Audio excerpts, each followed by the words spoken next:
आज समाज में निशाद्रव्यर सेवन द्रुतगति बढ़ुଛି।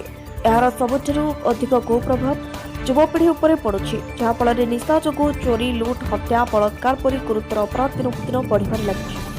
ଅବିରତ ବଢୁଥିବା ଅପରାଧ ଏବଂ ଅପରାଧୀମାନଙ୍କର ଚରିତ୍ର ସୁଧାର ପାଇଁ ବୁଧବାର ଦିନ ଜାତୀୟ ସମ୍ବିଧାନ ଦିବସ ଅବସରରେ ମୁନିନ୍ଦ୍ର ଧର୍ମାର୍ଥ ଟ୍ରଷ୍ଟ ତରଫରୁ କୋରାପୁଟ ଜିଲ୍ଲା କୋଟପାଡ଼ ଉପକାରାଗାରରେ ଜଗତପୁର ତତ୍ତ୍ୱଦର୍ଶୀ ସନ୍ଥ ରାମପାଲଜୀ ମହାରାଜଙ୍କ ଏକ ଦିବସୀୟ ସତ୍ସଙ୍ଗକୁ ପ୍ରୋଜେକ୍ଟର ମାଧ୍ୟମରେ ପ୍ରସାର କରାଯାଇଥିଲା।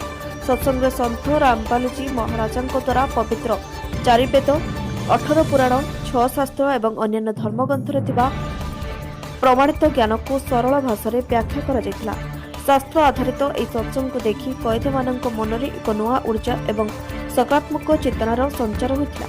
ସନ୍ଥ ରାମପାଲଜୀ ମହାରାଜଙ୍କ ଅନୁଯାୟୀ ମାନେ କହିଥିଲେ ଯେ ସନ୍ଥ ରାମପାଲଜୀ ମହାରାଜ ଭାଇଚାରା, ନିଶାମୁକ୍ତ ଓ ସତ୍ ମାର୍ଗରେ ଚାଲିବାର ସନ୍ଦେଶ ଦେଇଥାନ୍ତି ଓ ଶାସ୍ତ୍ର ପ୍ରମାଣ, ଜ୍ଞାନ ଏବଂ ଭକ୍ତି ଦ୍ୱାରା ହିଁ ମନୁଷ୍ୟ ସୁଖୀ ହୋଇପାରିବ ଓ ଧରିତ୍ରୀ ସ୍ୱର୍ଗ ସମାନ ହୋଇପାରିବ।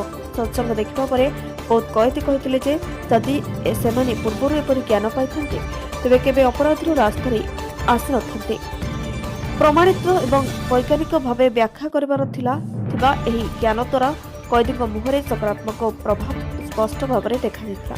କଏଦୀମାନଙ୍କର ଆଧ୍ୟାତ୍ମିକ ଏବଂ ନୈତିକ ସୁଧାର ପାଇଁ ସନ୍ଥ ରାମପାଲଜୀ ମହାରାଜଙ୍କ ଲିଖିତ ପୁସ୍ତକ ଜ୍ଞାନଗଙ୍ଗା ଏବଂ ହିନ୍ଦୁ ଧର୍ମ ମହାନ ନିଃଶୁଳ୍କ ବଣ୍ଟନ କରାଯାଇଥିଲା। ଅନୁସନ୍ଧାନରେ ଜେଲ୍ ସୁପରିଟେଣ୍ଡେଣ୍ଟ କୃଷ୍ଣଚନ୍ଦ୍ର ରାଉତ ମଧ୍ୟ ଉପସ୍ଥିତ ଥିଲେ। ସେହି ପଦକ୍ଷେପକୁ ସ୍ୱାଗତ କରି କହିଥିଲେ ଯେ ଏପରି ସତ୍ସଙ୍ଗ ଦ୍ୱାରା କଏଦୀମାନଙ୍କ ମନୋବୃତ୍ତି ଏବଂ ବ୍ୟବହାରରେ ସକାରାତ୍ମକ ପରିବର୍ତ୍ତନ ଦେଖାଯାଏ। ସେ ଆଗକୁ ପ୍ରସ୍ତାବ ଦେଇଥିଲେ ଯେ ଏପରି କାର୍ଯ୍ୟକ୍ରମ ପ୍ରତି ମାସରେ ଥରେ ଦୁଇଥର କରାଯିବା ଉଚିତ।